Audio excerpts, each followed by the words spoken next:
อเดียวถึงมาปีใต้2090นี้ปีก็สาเอง360ทุเรียเดิน8รอบเลยมา8ค่ำปีคริสต์2024เดือนออกัสเลยมา8วันทำดีจ้องอุมุนทำโฮมสาปิงตังยันเขาเจ้าเขาเลยมาเปิดปีปังตราอุมุนทำโฮมสาเขาดัง10วันว่าจะไหนเละวันที่มันไหนวันที่7มันไหนของมือสู่ก็เขาหาไปฮอดราเขาไปทำตรานั้นเขาอันกันส่งในเมตตาถึงวันนี้สัตว์ว่าตั้งสิ่งตั้งหลายโฮมกันกำหนึ่งก่อนว่าจะไหนเจอมาทำตราตั้งมาตั้งสิ่งอันกันทำดีๆต้องเอาว่าจนหลังเขาจะบอกน้องเยาก็เขาขึ้นโฮมกันส่งเมตตาซ้อมกันกว่า3กองเนี่ยเมตตาไว้วางกุคนนั้นเอากังละตานเป็นเมตตาไว้วางกุคนนั้นเอากังละตานเป็นเมตตาไว้วางกุคนนั้นเอากังละตานเป็นเมตตาไว้วางกุคนนั้นเอากังละตานเป็นเมตตาใส่เฮาom ham bao ai sau luật đi khiên mê ta sai bao om ham bao ai sau luật đi khiên mê ta sai bao om ham bao ai sau luật đi khiên mê ta sai bao om ham bao ai sau luật đi khiên sát đa đăng dư môn sư đan đơ chân gắt yên sát đa đăng sư hai môn sư đan đơ chân gắt yên sát đa đăng sư hai môn sư đan đơ chân gắt yên sát đa đăng sư hai môn sư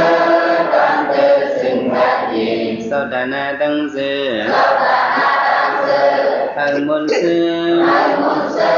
đan đơ chân gắt yên sa đà na đăng sư hai môn sư đan đơ chân gắt yên sa đà na đăng sư hai môn sư đan đơ chân gắt yên sa đà na đăng sư hai môn sư đan đơ chân gắt yên vi a vi sa đăng sư hai môn sư đan đơ chân gắt yên vi a vi sa đăng sư hai môn sư đan đơ chân gắt yên vi a vi sa đăng sư hai môn sư đan đơ chân gắt yên vi a vi sa đăng sư hai môn sư đan đơ chân gắt yên phân sung yin maเมตตาตราเฮาหาหับกันเย็นเพิ่นส่งเย็นมาเมตตาตราเฮาหาหับกันเย็นเพิ่นส่งเย็นมาเมตตาตราเฮาหาหับกันเย็นเพิ่นส่งเย็นมาเมตตาตราเฮาหาหับกันเย็นไว้สีส่งนะครับอมิตายอซื้อมาถมตราตั้งไว้ตั้งสิ่งโยกีสังขารเจ้าเขาโฮมโยกีก้นใจอยู่ในก้นใจซื้อมาถมตราเขาทิ้งสมาคืนนั่งไข่กดสิเลถมตรากว่านี่ก็นั่งไข่กดได้ถมตรากว่าได้ยุโยกีเจ้าเขาโฮมโยกียิ่งเขาซื้อมาถมตราได้ก็นั่งคุบเขาให้ถมตรากว่าเพราะว่าคนมาในเผยผู้เลยสิมว่าพื้นใสไหวรวมสีถมตรากว่าได้ยุเมื่อในเขาเจ้าเขาที่ขึ้นมาสืบพอตรามังกราเนี่ยเมื่อว่าเขาพอเยากับอัตตสมาปณิติสาเนี่ยเยากับเมื่อในเด็กขึ้นมาปาหุสิเซนซาไซเปียนซาวิเนยซาสุสกิโดสุภาษิตาสยาวาสาอิตัมมังกลมุตตมันเนี่ยตลามังกราอันมังไม่ในเนี่ยไม่เจ็ดในเนี่ยปาหุสิเซนซาลงลุยตั้งผู้นำตั้งหันกวางนั้นว่ามีตั้งผู้นำตั้งหันกวางเนี่ยก็พระเป็นเจ้าว่าเป็นมังกลาลีเปิงหนึ่งยาวเนี่ยจำหนังว่าคนที่เขามาทำมังกลาในมีหลายป้ามาถามพระเป็นเจ้าหนึ่งก็ว่าเป็นหนึ่งเมียว ก็บ่มันงำกันแหละบ่แม่นตีนึงซ้ำก็แม่นตีนึงไหนก็บ่จังได๋เฮากลุ่มเทงกันมาไล่มา12ปีเอาค่ะว่าพี่เขาหาคือมังกลาเฮ็ดเทงกันมาเนี่ยไล่มาหลายปีอ่ะ12ปีอันเลยเป็นมังกลาลีเด้เต้ไหน2เผาฮู้ได้ฮู้ได้ก็บ่จังนั้นคนพี่จังมาถามพระเป็นเจ้ามังกลาตรานว่านั้นแค่นดอกเจ้าฮอบันให้โลกะคงกลางลงสัมบ่มีพรดีอยากมากาสงสิกันไหนมาฮอบันพระเป็นเจ้ามาฮอบันก็เหมือนในเด้ปาหูเสสินซาเนี่ยดูเลยมีตั้งหูนำตั้งหันกว้างวะดูเลยมีอย่างก็เพราะว่ามีตั้งหูนำตั้งหันกว้างเนี่ยอันไหนเลยว่าเป็นมังกรเลี้ยวตาเลี้ยงหูเลี้ยงเอาจังเลยว่าเลยว่าเจ้าหนังพระเป็นเจ้าเขาว่าเพราะมีตั้งหูนำตั้งหันกว้างในเป็นมังกรเลี้ยวเนี่ยจงตะเกาเขาเจอมาถ่อมตราในจงทับคำคนในเมืองต่างยันต่างหมดต่างเสียงจงได้หับคำคนเมืองมันต่างหมดต่างเสียงจงได้เทียงไหลเขอเมริกันญี่ปุ่นอังกฤษจงได้เทียงไหลเขาก็คนในกำปั้นต่างหมดต่างเสียงในเพิ่มก็อ่อนกันหาตั้งหูจงอ่อนกันหาเขาหูเจมื่อเรียกเมื่อเลี้ยงเกิดมาในก็ดูในมีตั้งหูกำเหลียวเอาป้อมมีตั้งหูในจังพิษวะ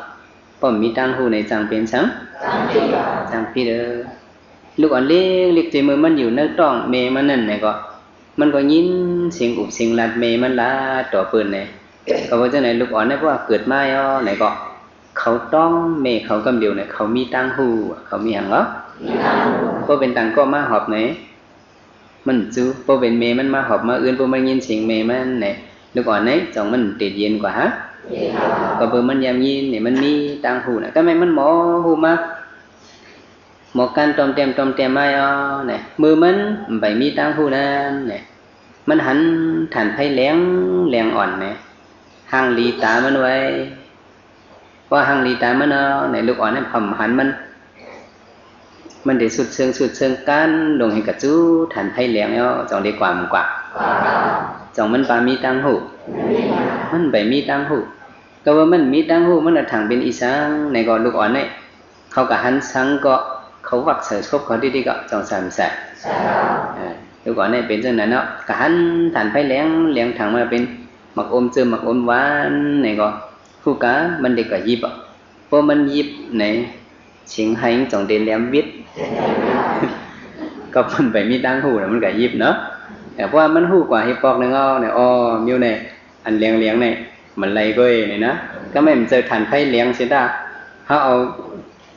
พลาสติกเลี้ยงอ่อนวุดปันมันไหนจ่องเดียยิบนั่นใจมันว่าอ๋ออันเลี้ยงให้หมอใหม่เนี่ยมันหูมาสองหูก็ไม่บางเลยก็หันตั้งกินตั้งเยี่ยมอ่อนเพราะว่าเป็นเปิ้นเอาสอนมันกินนะมันเอาใส่ซบดีๆก็หันช่างก็เอาใส่ซบดีๆก็เบอร์มันใบมีตั้งหูกะหันยาผักหมันไปเลี้ยงแล้ว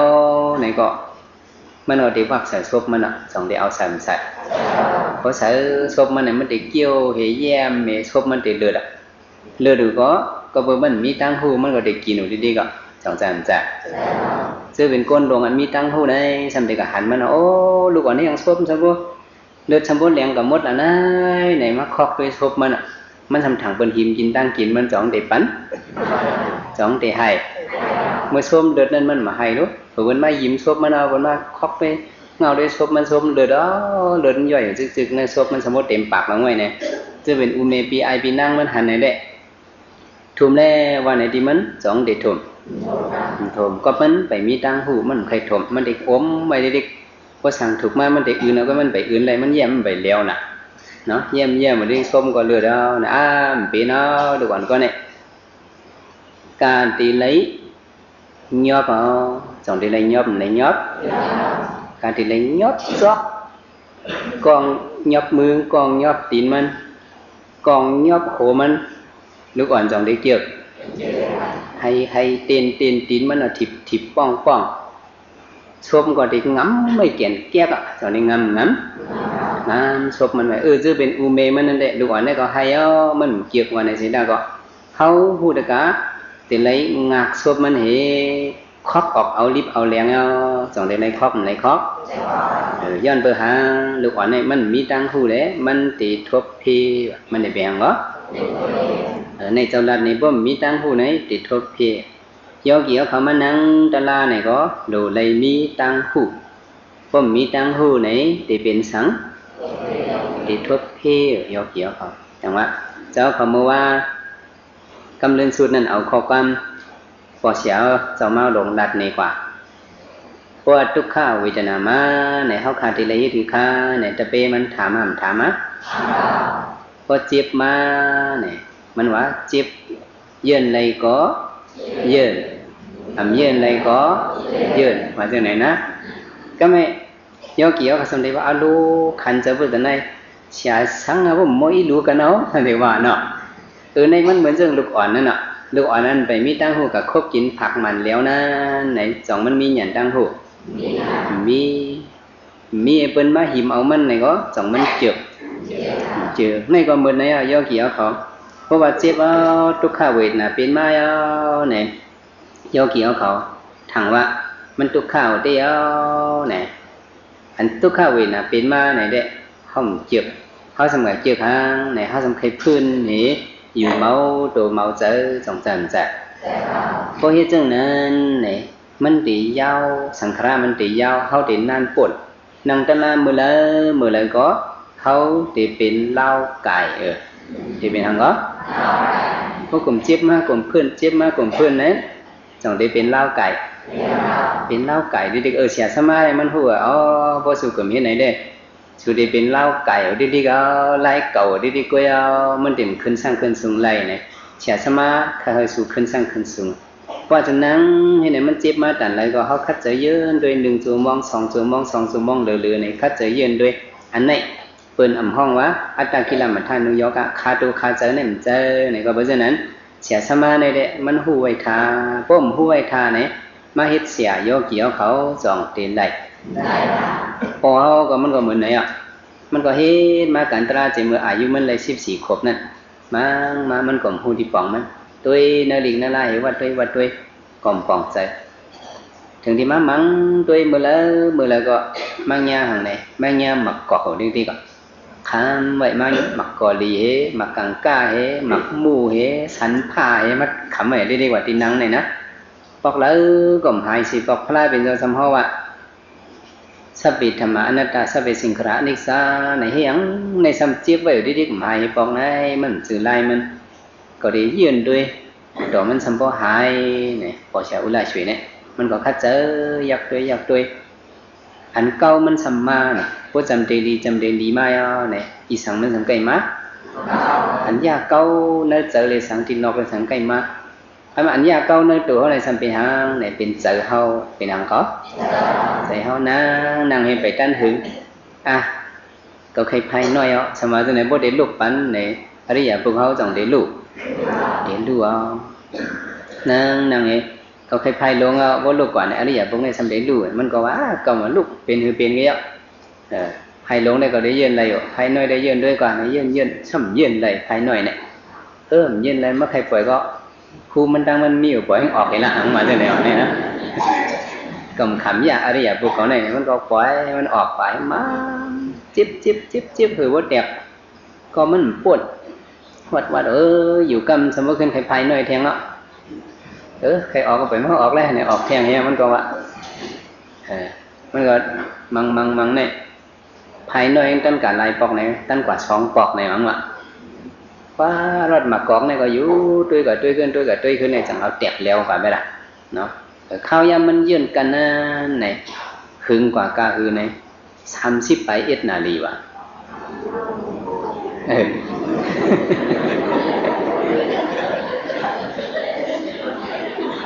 ก๊อบสร้างซ้ำพึงกันนั่นเนี่ยเยอะเกี่ยวเขาก๊อบมันนั่งนิ่มแต่มันนั่งนิ่ม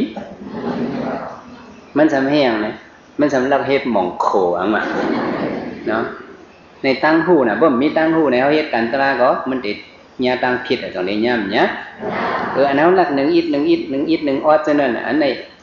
มันนั่นไหลตลาที่เฮาเนี่ยก็เพราะฉะนั้นตัวมันทบเลยมันจังว่าสุขัดจะเลยยืนไหลก็ยืนไหลก็ยืน จังใจมันใจในเขาหลุมมีอย่างตั้งหูก็มีอย่างตั้งหูจังไหนเขามาให้การตลาดไหนเด้พวกกันเนี้ยเสียอันเคยลัดโอนลัดเกี่ยวนั่นเด้ไปหาใครเพื่อนเขาเพื่อนเลยส่วนไหนมีคนนั่งมันเลยก็ยอดตลาดเนี่ยที่ว่าจังนั้นเมามังก็มันเลยอันนี้โยกเกี่ยวเขามาให้การตลาดเนี่ยมันจือว่ามาเอาน้ำเกี่ยวมันจือดูเลยหูจักทุกข้าเสจจะทุกข้าในตัวเขาเนี่ยเขาดูหูเด็ดพอหูซิเซนซ่าเนี่ยลองเลยตั้งหูอันนั้นเขาหลุดในมาหูเนี่ยเพราะมาคัดเจอด้วยเอาไหนในตัวเขาสองเขาตีหูเขาหูเลยก็เพราะฉะนั้นเขาหลุดในมีอย่างตั้งหูเจมโลกี่โลกุตระเนี่ยเขาหลุดมีอันตั้งสุดท้ายไม่ยันหยันอันทอมเอาบนนั้นเนี่ยเขาหลุดในหูอันตั้งเพราะเขาทอมเนี่ยเขาทอมตลาดปัดเอาหังกุยในสองมันตีเปลี่ยนไหลเป็นไรจังหวะเขาหลุดมีเสียสมามาลาในปัญหาเขาหลุดเก็บเอาตั้งหูขึ้นมาจู่ขึ้นตีเนื้อใจเขาในมาหง่ำด้วยกันตีเนื้อดูเนื้อใจเขาสองมันเมียนกันนะอันเสียสมาลัดเนี่ยก็เสียสมาลัดเนี่ยเขาโยกีเขาตุกข่าให้เจอเย็นได้ก่อนจืดมันเหมือนเจอลูกอ่อนกินผักมันแล้วนั่นแหละผู้กะคนที่ยอบมันเห็นครอบเอาเนื้อซุปมันอะไรมันเต็มเจ็บสองได้เจ็บมันเต็มไรใจกุ้ยกะเหมือนไหนโยกีเขาอันวันนั่งยักหึงไหนเด็อย่าเป็นนึงอันวันไหนโยกีเขาก็ตีไรใจกุ้ยกะไรใจก็ตีไรฮิตไหน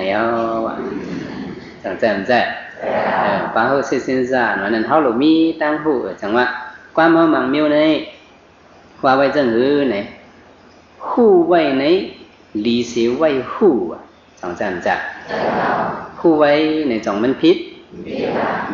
ลงล้อกี่เที่ยวล้อกุตระเที่ยวว่าหูไว้ไหนเด็กเขาตกลื่นมาจังตกลื่นเนอะอันหูนั่นเนี่ยตกลื่นว่าคนมีอย่างตั้งหูวันนั้นมันตื่นตกลื่นเปล่าเนี่ยจังว่าพระเป็นจังว่าพระเขาเส้นซ่าเนี่ยจังว่าเขาหลุดในมีอย่างตั้งหูหลุดในทอมน้ำหลุดในยินน้ำพระหูสุตตาอันว่านั้นหลุดในมีป้อมมีพระหูสุตตาไหนอันเป็นมังกรเปิดได้มาเป็ดมาเหรียญเขาเนี่ยก็ป้อมหูไว้ไหนส่งเดียร์ขันมันทำยาส่งเดียซุ่มซุ่มป้อมหูไว้ในซุ่มมาอยู่นึกจ้องก็มังปองยังจังซุ่มจังซุ่มมังปอกของหูอาจารย์เปิ้ลนั่นน่ะมาติดจ้องไงเจ้าเชียข้าเขามาส่งช่อมมาส่งเงินหนึ่งตาอยู่2-3 วันในตะกาคล้องขึ้นป่อมากขึ้นเขาตึกไข่มาเหมือไว้มาหมุนเสามาส่งช่อมข้ามาส่งเกียงช่อมเขาช่อมหมดเลยหมุนเสาตะกาในตึกมาเหมือเนี่ยเที่ยงวันตั้งตะกายหมุนเสาให้มืดกันเนาะทำไมมาน่ะล็อกไล่มันทางเสียเจ้าข้าได้ปั้งเสียเจ้าเขา6 ปลาหาปั่นโต๊ะ6 ปั่นขึ้นไหนเนาะ6 ปลาติดกับซ้อมเข้มขาซ้อมเนื้อเนี่ยนะติดกับซ้อมเข้มซ้อมเนื้อข้าก็ตึกไข่มาเหมือตีเฮือนก่อนไปมีหังเพื่อนก็มีวันก็มีก่อเจ้าตันเชื่อก็มีสังก็มีขย้อนยิ้มดิจ้องเจ้าเช้าในค่ะก็สังเป็นไรได้อันเหมือนเข้มขาเนี่ยนะมุนเจ้าก็ว่าติดไรใส่ในเฮเนี่ยตะกาเด่นกับซ้อมเนี่ยตึกมาเหมือนเนี่ยปันยิ้มเนี่ยเจ้าสังเจ้าจ้างเขาเนี่ยยิ้มกว่าโกโจตันเชื่อเอากว่าอันเหมือนไรวันก็วันเหมือนเอากว่ากังในคาที่มาปั้งขาหน้าเนี่ยกังในมาเหมือนเจ้าเวียนสังการเนี่ยเปิดให้กำแล้วก็มาเอานะป้อมหูไว้เนี่ยจังชั่วมันเขากล้าใครในก็เหมือนนั่นแหละป้อมหูคันกุนคันโคเนี่ยว่าห้อมทอมอันเป็นลาดนั้นเขาเงาคันกุนเมื่อในเป็นหือสร้างว่าห้อมหูไว้ทาเนี่ยซุ่มจังซุ่มเมื่อเจ้าเขาอยู่ดีอย่างสวยนั่นเนี่ยเป็นเนื้อว่าใช่ไหมทอมเขาเงาเป็นปืนข่าวเมาน่ะmở 25 mở 3 คัน 5 mở 7 คัน 5มันใจได้เอาไหนไม่เป็นกึดไปดอกนะก็ไม่เชื่ออันตั้งหัวอันตั้งทำใจกดอีแต่ทำเนี่ยกับชื่อเนี่ยกัดอันนี้นะก็พูดได้ทำคายนะก็ไม่คนเนื้อเวียงในเป็นหูมดอ่ะอันอยู่ดีวันนอกเขาทำเฮ็ดปอยพลาเนี่ยปอยพลาตองโตเนี่ยมีไผ่จันน้องเนี่ยเขาทำทอมข่าวปอยก็ทำกืนหนำหูทอมข่าวนั่นน่ะเมื่อเขาลองกับ10ก็มันก็จับอีดนั่นเนาะเขาก็ก้นเนื้อเวียงจะในขี้เฮือป้าเงินจะในกระซื้อโคดิปอยตองโตนั่น จะเป็นมันน้องเขาปะโอเขาจะไหนหัวมาขายสังกนเอาเองมันก็ชื่อเอาเป็นโมโมเดียวนะเขาก็เอาปล่อยปีในขายลีน่ะนี่ก็เผื่อเมื่อเผียวเพิ่นกลางคำเปิ้นใจเอาในจังเด่นน้ำตาตกอะไรนะจังว่าป้อมหู้ในจ่องตกเรือน้ำตกเรือนะตกเรือจังว่าเขาหล่นลักแหลนจังว่าป้อมีตั้งหู้นำตั้งหันกว้างในจังได้เป็นมังกรตาจังได้กว้างเนี่ยก้อนหนึ่งมันมีเงินตั้งหู้มันก็ย่อไหลมากวางเงิน2 ตัวว่ะตัวใหญ่ตัวเล็กกวางเงินหลายตัวไปย่อไหลมากวางเงิน2 ตัวทำไปตายแต่มาขายเนื้อกัดคนสามารถถามมูซื้อว่าขายกวางตัวกะหือตัวหลงเนี่ยมันตัวใหญ่ยิ่งขาย2 ปากตัวอ่อนเนี่ยมันตัวเล็กขายปาก1เนี่ยวะเนาะตัวหลงนั่นกะหือตัวอ่อนนั่นกะหือ1 ปากเนี่ยก็ไหมกวนกองทำใครลักลิงไหมกะซื้อกะหือก็ตัวอ่อนเนี่ย1 ปากตัวหลงเนี่ย2 ปากเนี่ยปันเขาตัวอ่อนเนี่ยปาก1เนี่ยไว้ปันเงินปาก1เอากว่าตัวอ่อนนั่นน่ะก็ไม่เปิดกว่าเนี่ยก่อนซื้อปันกับปากเนี่ยเอากวางอ่อนกว่านั้นทำขึ้นปอกลงมากขึ้นว่าพอเลี้ยงแอมจะให้เมื่อไกลฮับปันเอาปากนั่นน่ะเนาะนี่ว่ากวางอ่อนเนี่ยก็1 ปากซื้อเจอเนี่ยถ้าที่เอาตัวอย่างนั้นก็เมื่อไกลฮับปันไว้ปากของเรานะกวางอ่อนในมูซื้อขึ้นเอาขึ้นเเป็น2 ปากแล้วนะขึ้นปันมากกวางลงเลยนะมูซื้อทำพ่อไม่เอากว่าเลยมาที่ไหนวะมันขายนั่นจ่องเป็น1 ปากขึ้นเลยก็มีตั้งหูนั่นน่ะว่ามีตั้งหูไหนเป็นมาเรียนก็มันเป็นอะไรเนาะขึ้นเอากวางมันขึ้นซื้อขึ้นมันขึ้นว่ะกวางตัวใน1 ปากจริงนะเมื่อไกลจะตัดขันมันเจอเอาขึ้นกวางอ่อนในตั้งเมื่อไกลปันไว้ปากนี่เป็น2 ปากเอานะเอามาขึ้นตัวลงเลยถ้าเอาตัวลงปากมันเลยทำปันกว่าเนี่ยนะแล้วก็มีตั้งหูในได้ก็ยาเปิ่นเรียนจ่องเรียนเหมือนจังก้นอ่านเงินเนี่ยก็จะเนี่ย100,000ว่าจะไหนแหละเพราะทำสติด้วยเนี่ยเปิ่นหมดเรียนเขาเขาก็หลงหู้ไว้กูมิวเปิ่นมาอ่านเนี่ย100,000เนี่ยแหนบมันจะมี10 แหนบเข้าไว้10,000เนี่ยเปิ่นอ่านใน10 แหนบเนี่ยกำพองเนี่ยเขาลักลิงจังหืนแหนบตั้งอันเนื้อกลางเนี่ยเขาจันเขาโคตรไว้ตั้งเนื้อ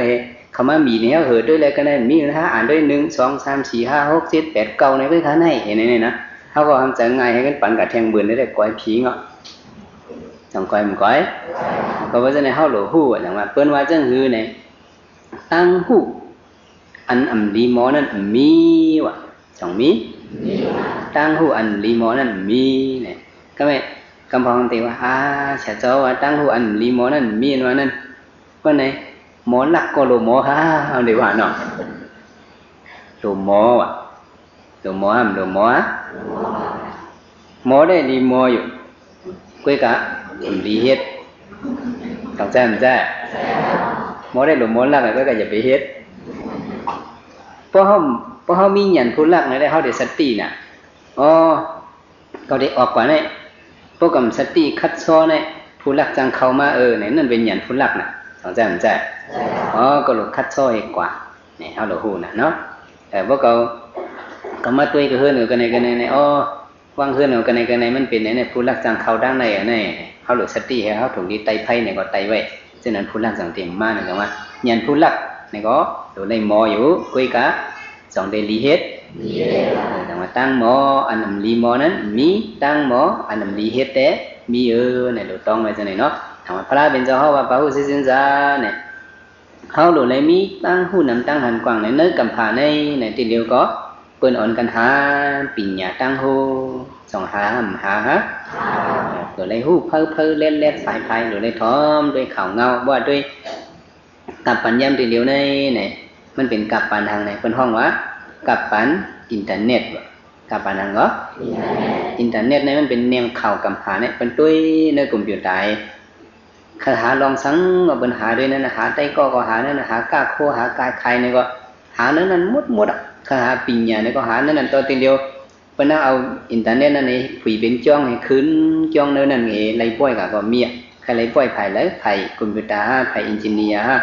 หลายสื่อหลายเมียวสอนเฮียเหล่านั้นกุ้ยเนี่ยแต่ว่ามันถึงมากับผ่านอินเทอร์เน็ตว่ะเนาะกับผ่านอีเมลว่ะเนี่ยเนาะกับผ่านทางเอาแทงอันหนึ่ง อีเมลเนี่ยเมืองเขาได้หูจักอินเทอร์เน็ตเป็นคือค่าในยังได้โหลดเนกันได้แต่มันเป็นมันเมียนปฏิรูปประเทศนั้นตีมันเมียนเลยจังหวัดตั้งขึ้นใหญ่เมืองเขาก็มันตกเต็มหรือเสียเปื่อนว่าแบบสอนโดยเมืองเปื่อนนั่นนะเมืองเปื่อนนั่นเขาเงาเป็นสังอีนึงเนี่ยพวกใครหู้เนี่ยเป็นตุ้ยคุยด้วยทีวีเป็นหูกำเดียวตุ้ยเนื้ออินเทอร์เน็ตเป็นหูกำเดียวตุ้ยเนื้อข่าวอีเมลอันใดก็เขาส่งมานั่นเนี่ยหู้เลยจอมกำเดียวเนี่ยเมืองเขาเนี่ยอินเทอร์เน็ตเป็นหื้อเนี่ยก็ไปหู้จักดีๆเนาะอีเมลเนี่ยเป็นหื้อก็หู้ตุ้ยเนื้ออันไล่สายใต้เขาว่าได้เป็นส่งลิงก์ที่เดียวเนี่ยเป็นส่งอีเมลเอาว่าเนี่ยเป็นอีเมลส่งเอาในว่าเนี่ยวันนี้นะใจมีเขาก็ส่งเนี่ยเนาะเป็นคึดกับเนี่ยไล่สายใต้ผู้เกี่ยววันเท่านั้นก็สมว่าเขาได้ขาเจอมาติเดียวก็คิงกี่เขาเลยเป็นใจส่งนี่อันนั้นอีเมลนะเนี่ยมันเป็นอิเล็กทริกเมลเนี่ยเป็นเอาไฟฟ้าในเจอเป็นส่งกว่าจอมพงเนี่ยตัวลิงก์นี่ขึ้นกับออกที่คอมพิวเตอร์นั่นน่ะเขาบอกว่าจังหือว่ามันขึ้นกับออกกระปุนหมดอ่ะนั่นเขาตั้งว่าเขาส่งลิงก์อันเป็นทงลิงก์ในเขาใส่กับเนื้อปุ้งให้เทียงวันเป็นอะไรเกี่ยวเป็นส่งกว่าจอมเฮอมีในจังหือกระถึงน่ะอันนั้นจะกว่าจอมสายไพ่กว่าจอมสายพงในกับเชียวกระปุนว่าเขากับผุยด้วยในก็มันทำอะไรในก็เข้าดัง5 มินิ3 มินิในก็มันสมบูรณ์เพียวกว่าเขาส่งกับเมืองอเมริกันในก็เข้าดัง5 มินิก็มันเพียวกว่ามันเท่าแต่นั่นกว่าในบนส่งอีเมลในบนห้องว่าเลยก็บนส่งลิงก์ในบนอีเมลส่งเนี่ยในผู้เกี่ยววันเท่าใดมันก็ว่าเขาได้การมาส่งค่าอีเมลเข้าได้เลยผู้เกี่ยววันเท่าได้เพราะว่าจะมาส่งนี่ก็มันจะอีเมลก็ส่งเสียๆเอามาได้ไหนเนาะนี่เป็นไล่ส่งอีเมลไต้กันนี่เนาะใจเมลก็ส่งอ่ะผู้เกี่ยวนั่นแหละมันจะว่าเอาต่างเมลก็ส่งนั่นจะจังว่าพระผู้เส้นจะสิในเนี่ยเขาหลุดเลยมีอย่างตั้งหูว่าเขามีตั้งหูเนี่ยเขาเฮ็ดสังเนี่ยก็มันติดผิดง่ายเขาติดตกถึงเบิร์นจังติดตกถึงตกถึงอย่าไปให้เขาเลยตกถึงนั่นในปัญญาอันอำลีมอนั้นมีปัญญาอันอำลีเฮ็ดแต่ก็มีอยู่เนี่ยเขาถูกปองใส่ว่าเขามีอย่างตั้งหูจังไหนเนี่ยมันจังติดเจียวเยาตัวการเขาก็มันได้อ่องก็เบอร์หังอ่องก็เบอร์เขาคู่ว่าเขาคู่เฮ็ดเนี่ยตั้งผิดมันพอมีจังได้มีมีอันเฮาหมู่ฮู้นั่นเนาะมันจังผิดเหมือนจังเจ้าว่ามันไกลูกอ่อนนั่นน่ะก็ว่ามันฮู้ว่าอันไหนเลียอันไหนจ้ามันฮู้ไหนมันก็หยิบก่อนไผแหลงนี่ก็ติเลือดมือมันก็เอากินผักมันแล้วนี่ก็ติโจกซบมันติเข้าคอมันติเป็นเข็นปุ่นตามมันน่ะย้อนไปจังไหนสู่ก็เฮาว่าเฮามาเฮ็ดการวิปัสสนาตราเนี่ยในก็โดมีหยันตั้งฮู้บ่มีหยันตั้งฮู้ไหนจ่องเฮาที่หมอเฮ็ดพระหูสิสินสาเนี่ยมันน้ำน่ะกว้างคังน่ะแต่ได้หูเนี่ยโลกีปัญญาเนี่ยกับปันติเลียวกับเป็ดตะหนึ่งเห็นมันหมดเลยจงได้หมดเลยไผ่หมอยาว่าจังไหนเลยมันเห็นหลายปีจงได้หมอหมดเลยไผ่อินจิเนียร์เครื่องจักรมันเห็นหลายปีจงได้หมดเลยกับปันติเลียวไผ่เห็นคอมพิวเตอร์เนี่ยเห็นน่ะเห็นหลายปีก็ยอมมันหมดเลยนึ่งเข้ากับนึ่งลึกนึ่งเข้ากับนึ่งลึกนึ่งยังนึ่งเดือกเลยแต่ว่าในเป็นโลกีปัญญาเนี่ยลีมอเนี่ยลีมอเพราะหมอเอาใจปุ่นตาเขาลองลีเนี่ยก็เป็นลองลีเอาใจปุ่นตาลองให้จ่าเนี่ยก็ตีเป็นลองให้จ่าอยู่ไปกับเจ้าหนึ่งเขาจะว่ากับเมื่อไงนั่นปัญญาอันลีมอนั่นเด้มีอันลีเฮ็ดนั่นเด้จังมีความใจเขาบางเดียวสัมจุนไงห้องจอมมังกรตลานั่น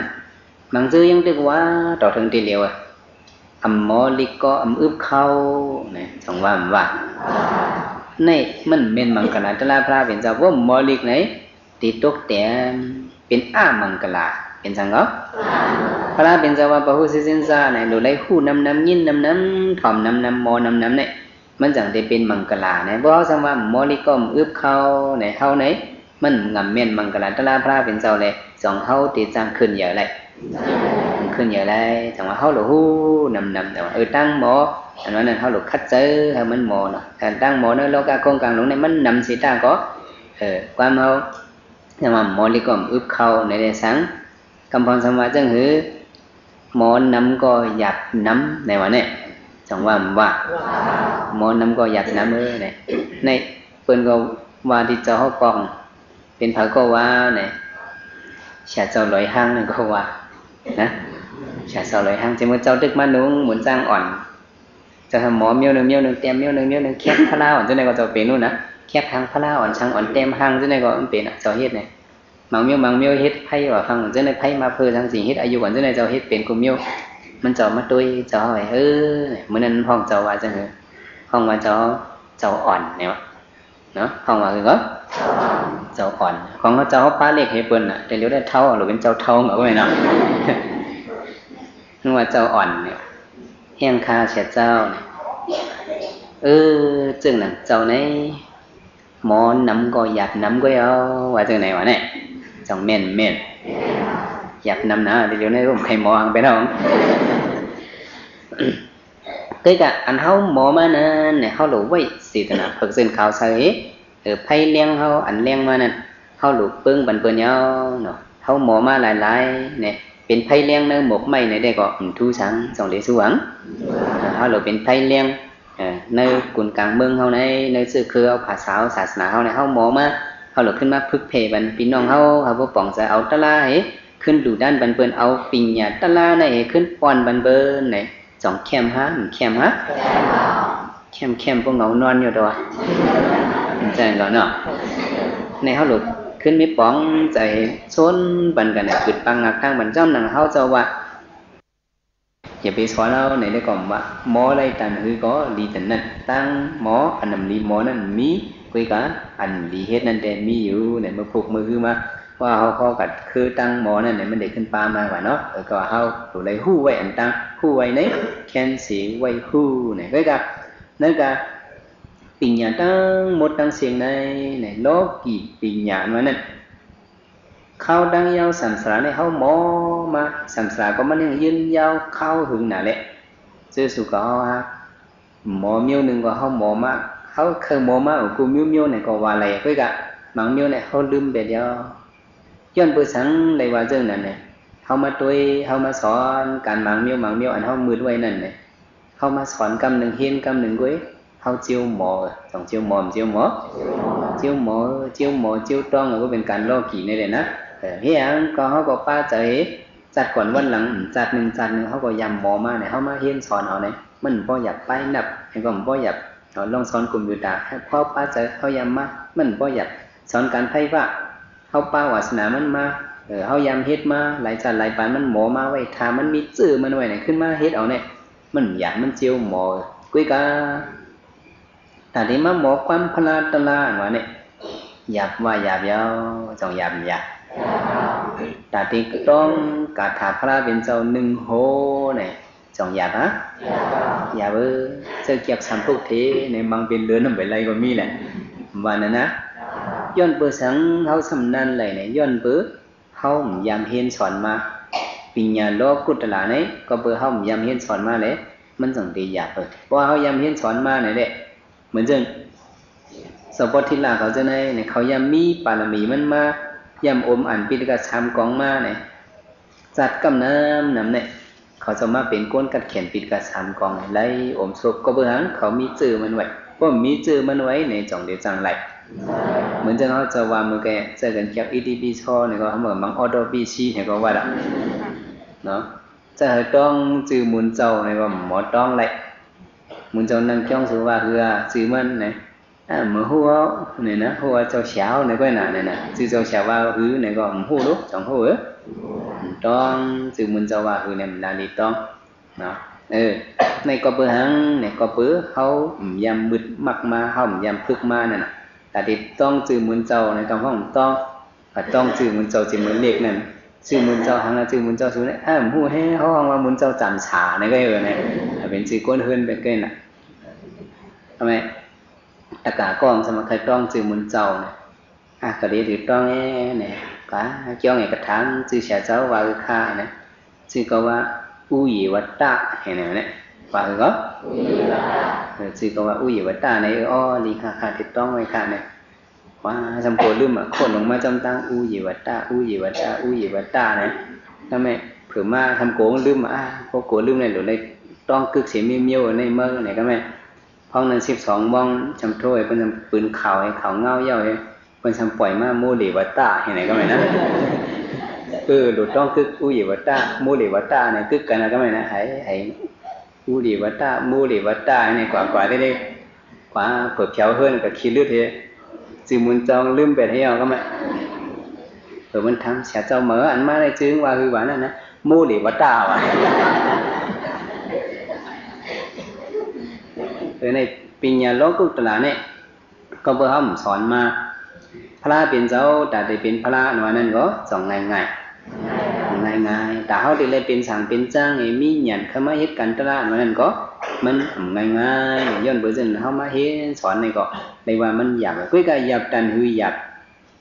มันหรืออะไรก้นคัดเจอว่ะจังมันถือหรืออะไรก้นคัดเจอเพราะว่าเขาคัดเจอพร้อมเอาไล่มันเรียเฮ็ดจอมในแต่ก็การสังสิมว่ามันถึงที่ยอดฮอดที่ไปอะไรอยู่ว่าเนาะการอันเลยก็ยาแต่เดี๋ยวมีตามเย้านั่นมีเนี่ยเพราะว่าเขามีแห่งคัดเจอเนาะเพราะว่าเขามีแห่งหยันเสือว่ะสอนกันว่าจอมเพราะมีแห่งหยันเสือการอันเลยก็ยาตามเย้ามีเพราะมีแห่งหยันเสือการอันเลยก็ยาตาเย้ามีพอมีแห่งหยันเสการอันเลยก็ยาตาเย้ามีในเป็นปีเนี้ยว่าต้องกินนะมากรรมน่าสิสติว่าเขาหลุมีแห่งหยันเสหลุหูอันตั้งพวกมันหูเฮ็ดในเด็กมันจับเสียนตั้งมันจงเด็ดจับเสียนตั้งมันนั่นก็แต่เดี๋ยวมาเฮ็ดย่อเกียรว่านั่นเนี่ยก็ที่หิมผากยองภายตั้งห้องเนี่ยเจ้าเขาเตรียมไว้นั่นพอเช้าเตรียมไว้นั่นสอนกันว่าจอมผู้ลีอิงซ้ำยำถ่อมยินทำตั้มเสยแจ้งโหนตกด้วยตัวเสยเลยเป็นลู่หันเขาหาอันบันลีเจียวไหลมาในเป็นปุณตายอกีที่เฮ็ดกันเดล่าเนี่ยที่ไรหู้ไว้อันไหนอันตั้งไม่ก็มันตั้งหมายสามนั่นว่าเนี่ยยำถ่อมยินทำว่านะผู้ลีอิงซ้ำเนี่ยยำถ่อมยินทำเนี่ยนั่นหมายสองเนี่ยที่ไรถ่อมตะลาวะเนี่ยยำถ่อมยินทำนะเพราะว่ามันถ่อมทำเนี่ยเด็ก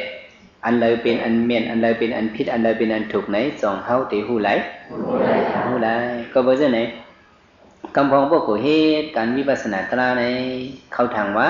เขาซื่อเจออยู่ห้างกุ้ยเขาวัดหนูห้างกุ้ยเขาเป็นฮอตลาเนี่ยใครถอมเขาหลุดเกี่ยงเอากุ้ยเนี่ยพวกเป็นเรื่องนั้นเนี่ยยำถ่อมยินทำเนี่ยป้าเนี่ยก็ตาตีหูหันตลาเนี่ยสองมันตีหูหันไหลหูหันไหลกำพองไงว่าเขาเนี่ยเป็นปฏิบัติลงการสอนหลีกตัวไล่เนี่ยเขาเหมือนรู้ว่าถ่อมตลาจะเนี่ยเขาเหมือนรู้เอาในใกล้ว่าจังนั้นอันไหนแมนสองมันแมนพี่เด็กไหนมันแมนเบิ่งลงมันการปริยัติการปฏิบัติเนี่ยมิวหลุดกึกกันยาวผัดกันไหนทำไรต้องได้ผัดกันไรปริยัติเนี่ยมันเหมือนหางเนี่ยเหมือนหนังหักไม่เหมือนสังก็ปฏิบัติเนี่ยเหมือนลำไม่ต้นไม่ปฏิบัติเนี่ยเหมือนสังก็ลำไม่ต้นไม่ปฏิวิธาเนาะเนี่ยทำเป็นหมักมันหมอกมันไอหอมมันหมักถึงมาต้นไม่หนึ่งอันอันนั้นมีหักมันหลายๆก็เปิ่นห้องต้นไม้มีลำมันหลายๆก็เปิ่นห้องต้นไม้เนาะก็มีหักมันมีลำมันแต่ได้มีหมอกมันหมักมันไอหอมมันก็น้ำหวานมันก็สองมันได้มีไหลก็เพราะฉะนั้นบางซื่อในใกล้หรือว่าเฮาในเป็นปฏิบัติก้อยเฮาซื่อปริยัติเฮาในเป็นปริยัติก้อยเฮาซื่อปฏิบัติในอันนั้นมันขัดกันดังพระเป็นเจ้าฮ้อไว้พระเป็นเจ้าว่าเด้ปาหุเสสิงซาในดูได้มีตั้งหูน้ำตั้งหันกวางในหรืออะไรมีป้อมมีตั้งหูน้ำตั้งหันกวางในเขาตีเฮ็ดนั้นมันจังพิษจังพิษจังพิษก็เพราะฉะนั้นชื่ออันว่าเขาเป็นปริยัติกุ้ยชื่อปฏิบัติในก็เมียนสองเมียนเนี่ยชื่ออันว่าเขาเป็นปฏิบัติเอาเนี่ยเป็นเฮ็ดกรรมฐานเนี่ยชื่อว่าปฏิบัติในเขาชื่อปริยัติในก็เมียนสองเมียนเนี่ยเหมือนเจ้าหนึ่งสอมันนั่งเนื้อปลังห่อได้ห่อตะลาบันโยเกี่ยวเขาถอมเอาเนี่ยห้องยามเขาถอมตะลาเหตุทำตอบการในถอมเอาตะลาเข้าเจอในเป็นห้องห่างในห้องว่าการปริยัติการสังก็สอนทำน่ะเนี่ยเจ้าสอนให้โยเกี่ยวเขามีอย่างตั้งหูลูกในกล้องมือสอนกันหนูเรื่องไหนใน ในเป็นปริยัติแล้วเป็นสังก็ปริยัติแล้วอันยองเกี่ยวเขานั่งรับตายยากด้วยนั่งขันธะดูขันธะเป็นลู่ๆมันกึมยากด้วยเวทนาเป็นลู่ๆเจ้านั่นเป็นปฏิปาเป็นสังก็มีปริยัติปฏิปัติในดูเลยเอาคือกันเนาะจังว่าเขาหลบปองเสือไว้เสียเจ้าลงหย่องรุ่นนั้นมันว่าไว้จังหือเนี่ยปริยัติการสอนหลีกอันอัมปาปฏิปัตินั้นทำดีๆเนาะปริยัติการสอนหลีกอันอัมปาปฏิปัตินั้นมันเหมือนน้ำมีผ้าห่มก็เบอร์เจอไหนมงแมงจังตกเสือเนื้อมันง่ายๆในเสียเจ้าลงหย่องรุ่นว่าไว้เนี่ยเนาะปฏิปัติอันอัมปาปริยัตินั้นในเสมือนก้นตามหมดรีเดียวจังจะเขาหลุดกึกกันกับว่าจะไหนปริยัติก็ถ้าสิ่งนี้ปฏิปัตินั้นจงได้ตกถูกปริยัติสมาธินี้ปฏิปัติในก็จงได้แม่นในเป็นการพระเป็นเจ้าตั้งสองอันเจมือปันพระนั้นเหตุใดอันหนึ่งก็หลุดใดเหตุอันหนึ่งเนาะกำลืนมาติเลยมาก้อยกันปริยัติปฏิปัติในหนังกันเว้ยเนี่ยทางว่าผู้เป็นขั้นดาดูระวิปัสสนาดูระเหตุอันหนึ่งก็ติเลยเหตุอันหนึ่งในพระเป็นเจ้าตั้งวางไว้ในเป็นการศาสนาพระเป็นเจ้าในอย่าไปเสี่กันพวกเสี่กันนี้เป็นตั้งพิษหนังกันย่อจงได้พิษกำพองในเด็กก็เห็นนั่นน่ะเด็กเสี่พวกเป็นเขาเกิดหาเสี่บนเจ้านั้นเนี่ยพวกกูก็เนี่ยปริยัติเตก็มันเป็นจังมันเป็นปฏิปัติเตก็มันเป็นจังมันเป็นเพราะมันเป็นปฏิปัติเตเนี่ยมันป่องใส่ปริยัติเนี่ยมันสั่งเป็นปฏิปัติก็ว่าจะในตาเตเสี่ก็มันมีชื่ออันเสี่นั่นเขาจะไหนปริยัติก็หูถึงติปฏิปัติก็เขาหูถึงติสองเขาหูถึงติแหละโกนเมียวนั่นแหละเจ้าสุขำปันจือเขาว่าเขาเนี่ยปริยัติก็เขาจือปฏิปัติก็เขาจือเขาทำเป็นทั้งไหนเขาเป็นปฏิประหลาดเนี่ยมันเป็นปฏิอย่างก็มันประหลาดไว้มันจับตั้งมันอ่ะมั่งยันพงยันก็จังมันได้ถึงแหละถึงไรก็เพราะฉะนั้นผู้ลีอิงจันในอันตั้งสุดผู้ลีอิงจำอันนั้นเขาหลุดอายุเศร้าจำเศร้าผู้ลีเหมือนเจ้าเขากล่าวว่าปันติดานิจะสิวนาในทีไรเฮ็ดก็คนมีปัญญาทีไรเฮ็ดก็ปันติตาทีไรเฮ็ดก็ใครก็ทีไรอยู่จำปันติตาเนี่ยทีไรอยู่โดยปัญญาเนี่ยหรือมาเดาว่าในปัญญาเนื้อโตในนะมันชื่อว่าปัญญานอกโตนั่นน่ะพวกก็อยู่โดยปัญญานอกโตได้ก็ออกมาอันเดิมมันน่ะผู้ลีอิงจำเนี่ยย้ำถ่อมยิ้มทำเนี่ยตีได้ถ่อมตะลาเสียเจ้าเขาห่อเนี่ยในเป็นยุกตะลาในเป็นหนำตะลาขันธาตัวเขาในเมื่อเขาได้กันตะลานั้นเขาหลุดจักเพเขามันหูจักยุกหนำมันดังปีนี้จนถ้าไปต่อเนี่ยตีได้ปักเป็ดปีนี้เพเมื่อเขานั่งกันตะลานั้นตีได้ยักด้วยป่องใจว่ามันเป็นยุกเลนหนำกุยเนี่ยในหลวงมีเสียซ้อนปันนะพวกเสียมซ้อนปันเนี่ยเขากลุ่มต้องอันการโลกาซ้อนเขามานั่นมันเป็นโลกาสังขารเป็นเฉพาะปิญญาลงหลายห้อมป่วนในเนื้อของปิญญาอันเป็นการโลกี่ดังหมดดังเสียงนั้นซ้อนสังกะยะมันป่วนปิญญาไหลสองมันป่วนแหละติดต่างซื้อมันกูเมียวน่ะอียาในก็ต่างซื้อมันกูเมียวในเป็นวหาระปิญญานามาปิญญาสมุทิปิญญาต่างเจอในกว่ามั่วเสียงอ่ะจิมโนกุมิตาซอฟต์แวร์ฮาร์ดแวร์จึงอีสังอีเสียมั่วตาซื้อมันก็นำหนาเป็นปิญญาหมดไปกะพวกเด็กเหตุการณ์ตลาการวิปัสสนาในสำหรับว่าปิญญาดันทับเป็ดตัวเนี่ยที่ได้ปักเป็ดปิญญาเพศที่เข้าถึงมันได้หุบเกียบการตลาพระเป็นเจ้าในปิญญาอันไหนเนี่ยปิญญาสูงเสเปิ้นว่ะเนาะตั้งหูอันไหนเป็นตั้งหูสูงเสเปิ้นเพราะเอามังกราวาในก็อันยอกเกี่ยวกับมาเหตุการตลาวิปัสสนาเนี่ยมังกรอันไหนตั้งหูอันไหนอย่างมากาสูงเสเปิ้นตอนเกลือเสเปิ้นเนาะว่ะการโลกีจนั้นได้เขาเฮ็ดมานำเนี่ยก็มันสุดเสียงเลยย้อนเปื่อหังพระเป็นเจ้าวะการมิ้วนั้นเฮ็ดนั่นเลยก็ไล่วะต่อพระเป็นเจ้าเนี่ยก็มันเจ้าก็หมอมากูมิ้วอ่ะปัญญาเนี่ยเจมือมันเจ้าเป็นหน่อรองเจ้านั่นเนี่ยเขาขึ้นมาวนด้วยเอากลับปันทีเดียวมาวนด้วยในย่ำขึ้นมือปันหน่อรองเจ้าเป็นหมอจางเล็กอ่อนจัดหนึ่งนั่นหมอจางเล็กอ่อนจัดนั่นเนี่ยในวันเขาเนี่ยเขาเป็นหมอจังเล็กอ่ะเขเล็กเขามีหลังเฮิรนเฮงหนึ่งเนี่ยเขเล็กคล้ายเนี่ยหนอกคำพระเป็นจอมันก็มาเป็นลูกหมอจังเล็กมันก็มาเขเนี่ยเข็นเล็กมันเฮ็ดอย่างไรเฮ็ดเข็มว่ะ hiểu ngớ kiếm lem ở này nhau gọi tham khai hơn chẳng liệt à chăm hết kiếm ấy chẳng mà khai vẫn hơn chẳng liệt này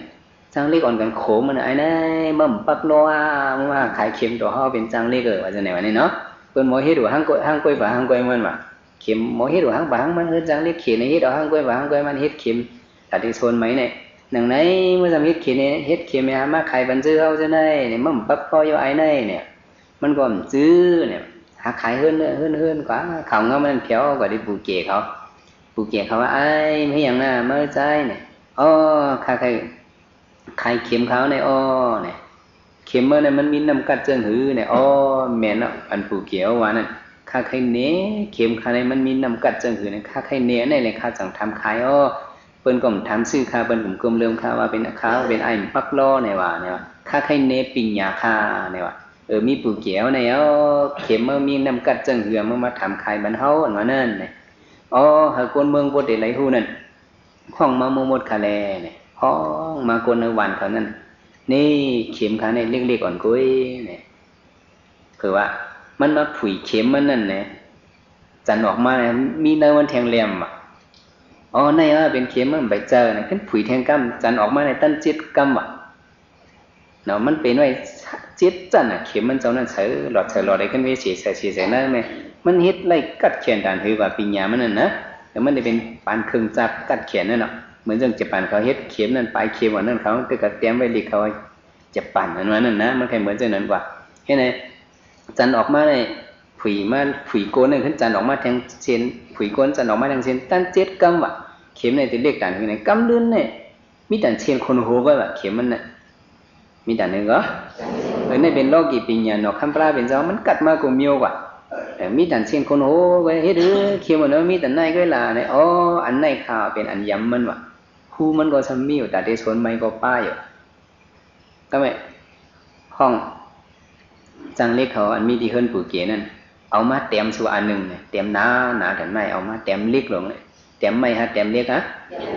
เต็มเล็กลงอันเป็นม้อนให้เป็นต่อยตั้งหรือมันนั่นนะ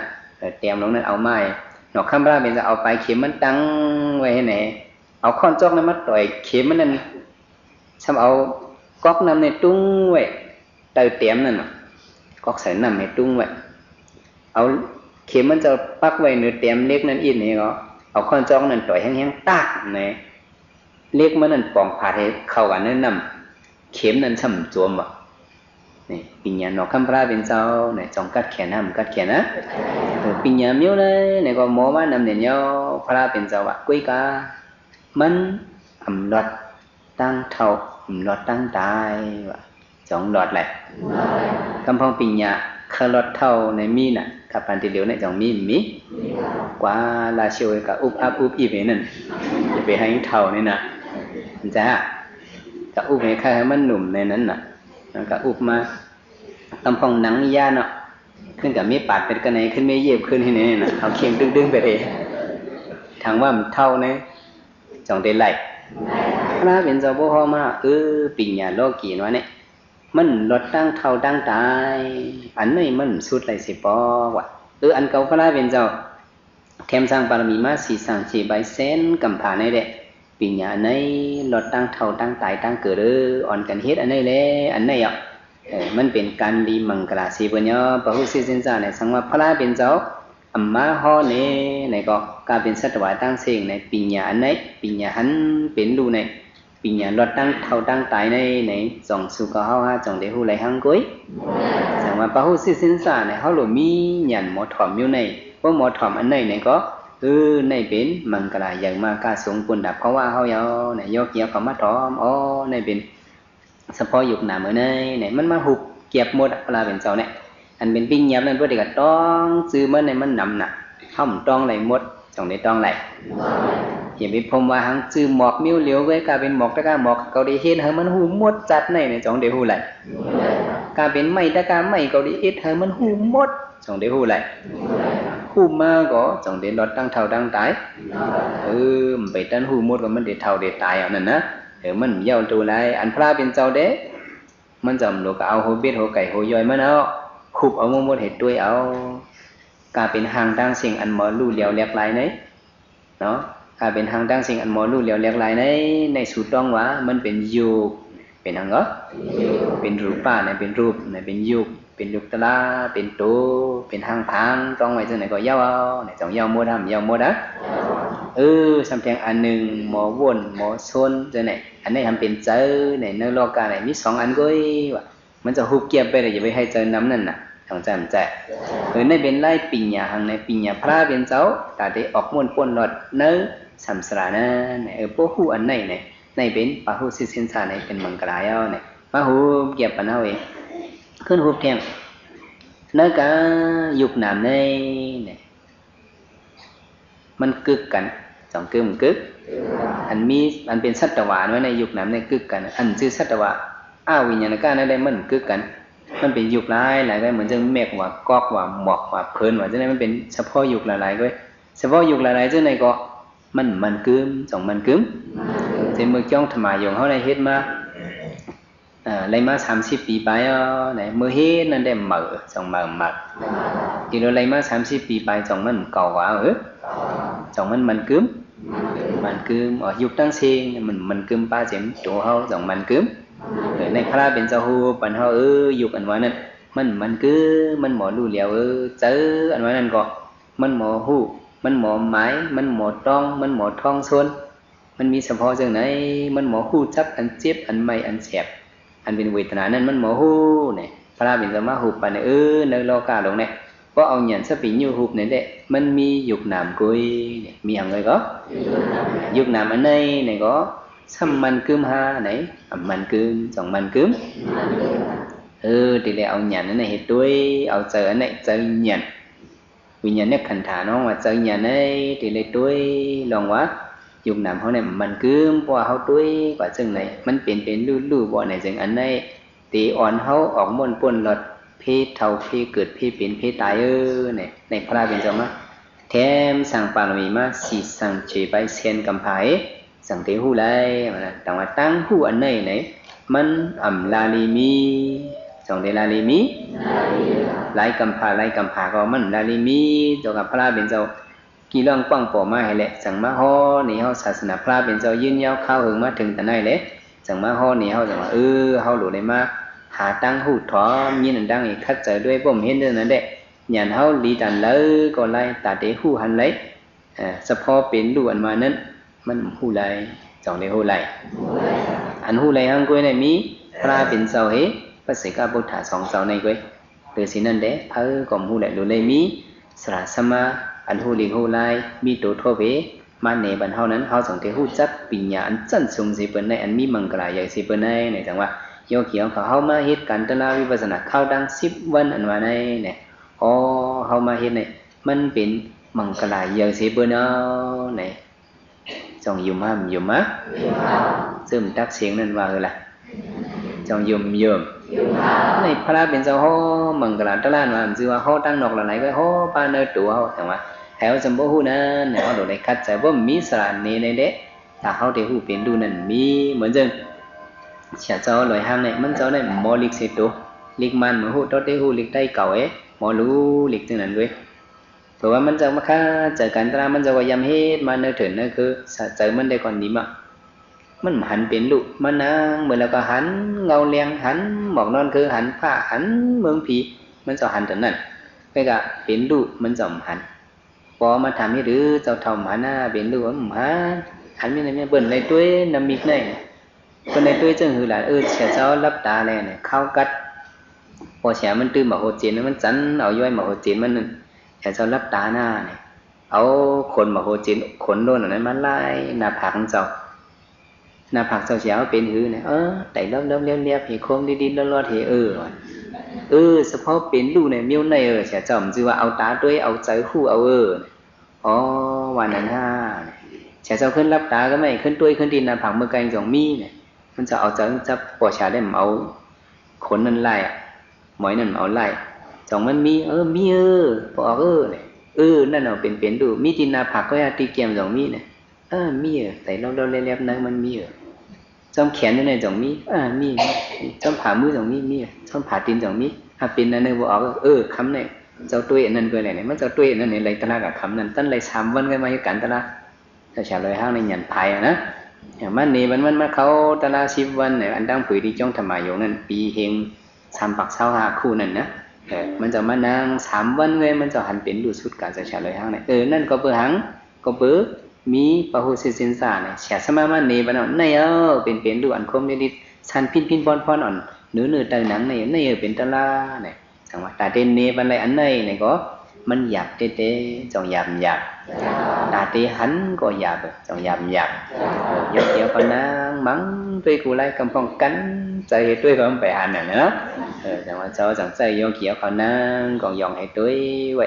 แต่ว่าอะไรมา10 นาทีเขาจำเป็นนอนมาจังเล่นขาวให้ด้วยอันชันเนื้อผาตีนั่นในเป็นเฉพาะเป็นดูเอาหยันอันในเนี่ยเป็นหยันอันแห้งอย่างเสเปอร์ในอาคุสัวดังเสียงก็มันเต็มหมดไปเด้ที่เอาเขาป่นพิสาทิสระเปียที่มาแล้วเงินไล่ทั้งเสียงก็มันเต็มหมดปันไล่เนี่ยเป็นโลกีปีญานั่นแหละถ้าเต็มหมดมันไพ่เงินไล่เนาะนั้นมันมีเนาะก็เป็นในสุขภาวะมันในปาหุสินสาในลองเลยปีญาตั้งหมออันโดเลยหู้นำหันนำยินนำนั่นเนี่ยโดเลยถอมพึกกำจอมก่อนเลยก็อะไรเจ้าเป็นบางการสืบพันธุ์มันเจ้าทบญาตราทุตราเมียตราเสตรามันคันไว้เสกรรมเลยได้เนาะ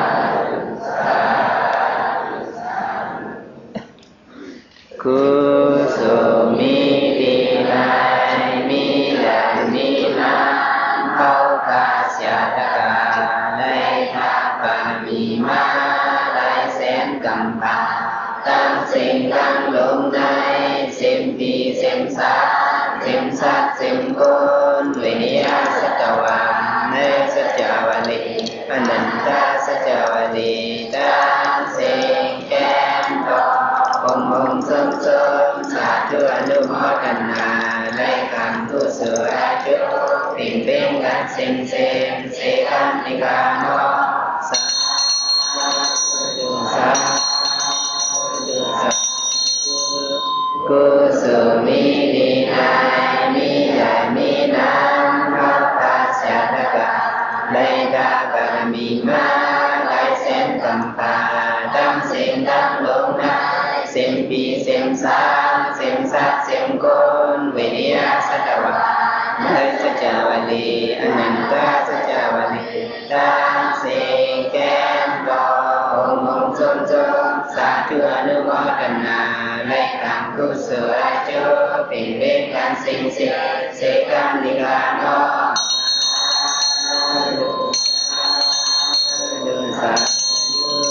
กุศลมีดีในมีใหญ่มีน้ำเข้าคาเสียตะกาในตาปารมีมาหลายแสนกำพาตั้งสิ่งตั้งลงในสิ่งปีสิ่งสามสิ่งสัตสิ่งคนวิญญาณสัจวาในสัจวาลีอนันตสัจวาลีตั้งสิ่งแก้มดอกส้มสาธุอนุโมทนาในการกุศลจุติเล่นกันสิ่งเ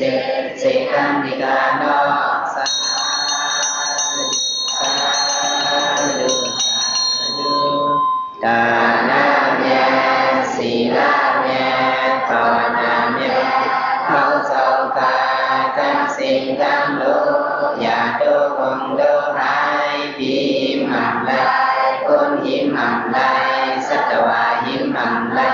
ย้อนปากฟังไว้ได้เมาใจเอาคาดอดาวหอเตียเชียงสาอันแม่ดานิพพานาติการเย็นเสกันนิกาโนสาธุสาธุ